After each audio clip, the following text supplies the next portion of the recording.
परिवार को, जो बाबा साहब डॉक्टर अम्बेडकर के सपने को साकार करने का काम योगी जी और मोदी जी के नेतृत्व में एनडीए सरकार कर रही है। और ये लोग बात कर रहे हैं, एक एक इशू पर उठा के देखिए। हम आप गवाह हैं कि हमारी माताएं बने चूल्हे में, धुआं में, हम लोग भी उसके शिकार रहे हैं। आज गैस सिलेंडर आप जहां चाहो, जिस चौराहे पर आप ले लो, कहीं वो छूट है, कहीं भी आप ले सकते हो।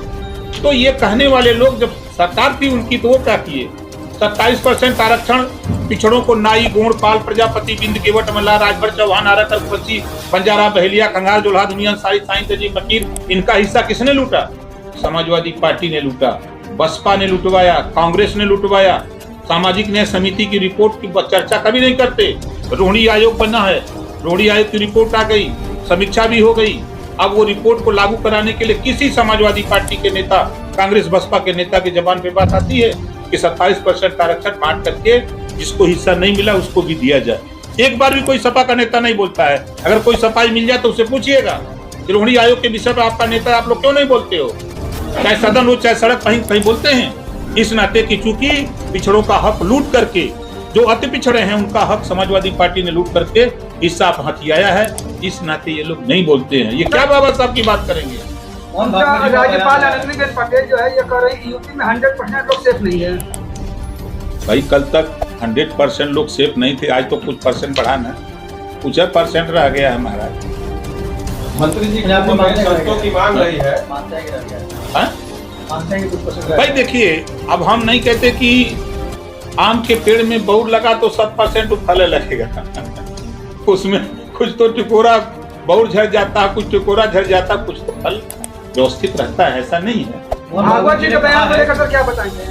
भागवत जी ने जो बयान दिया, सही बयान कहा है उन्होंने। कौन भागवत जी देखिए बोलते हैं, जब ना एक शब्द को हो रहे तो जब वो बात है, उनके बयान को अगर आप अध्ययन से पढ़ेंगे ना तब न समझ में आएगा। संतों की मांग कुंभ में रही है कि कोई भी हिंदू समाज के अलावा किसी की और न जाए। देखिए, ये लोकतंत्र है, लोकतंत्र में सबको अधिकार है। हिंदू भी जाता है मजार पे चादर चढ़ाने, मुस्लिम भी जाता है मंदिर में पानी चढ़ाने शंकर भगवान को। तो ये तो अपनी अपनी आस्था है, जो जिस धर्म में है अपना धर्म के अलावा उठ करके ऊपर काम करते हैं, इसमें कौन सी बात है? समाज में संतों की मांग है कोई भी वहाँ हिंदू के अलावा और पुकारे नहीं है। अभी हमको तो ऐसी जानकारी नहीं है, आपको जानकारी होगी। मंत्री जी, समाजवादी पार्टी जो उपचुनाव हुए हैं वहाँ के सभी जो चुनाव के सीसी फुटेज की मांग किया है, निकाल का नहीं लेते, कौन नहीं दे रहा है? हमसे हम मिले, लिख के दें, हम निकलवा के दे दें। प्रधानमंत्री का निधन हो, क्या कहेंगे? देखिए, दुखद है। हम लोगों ने, भारत देश ने एक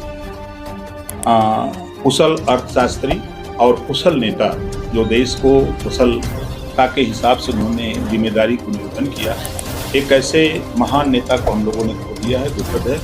ऐसे मौके पर हम श्रद्धांजलि अर्पित करते हैं अपने दुख की घड़ी में ऐसे नेता को, कि अपूर्णनीय क्षति है भारत की। मंत्री जी, संभल पे आप लोग राजनीति कर रहे हैं, विपक्ष का ही कहना है।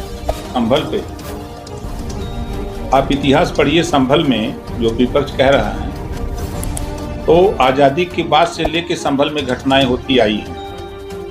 और कौन सा ऐसा तंत्र है कि हम अगर हिंदू जुलूस लेके जाए उस मुस्लिम इलाके से तो बुरा लगता है, और मुस्लिम अपना जुलूस लेके जाए हिंदू इलाके से तो सब कुशल निकल जाए? ये कौन सी बात है? दोनों के भाईचारा होना चाहिए ना। वो लोग मोहम्मद साहब को मानते हैं, लेकिन मोहम्मद साहब के विचार को नहीं मानते। अगर मानते तो ये बात नहीं करते थे। इन दिनों लगातार मंदिर और कुएं निकल रहे हैं संभल में। जब बंद हैं तो खुल रहे हैं। मंत्री जी, वक्फ संशोधन अधिनियम क्या लगता है? किसी बैठक किसी जो असंतुष्ट हो?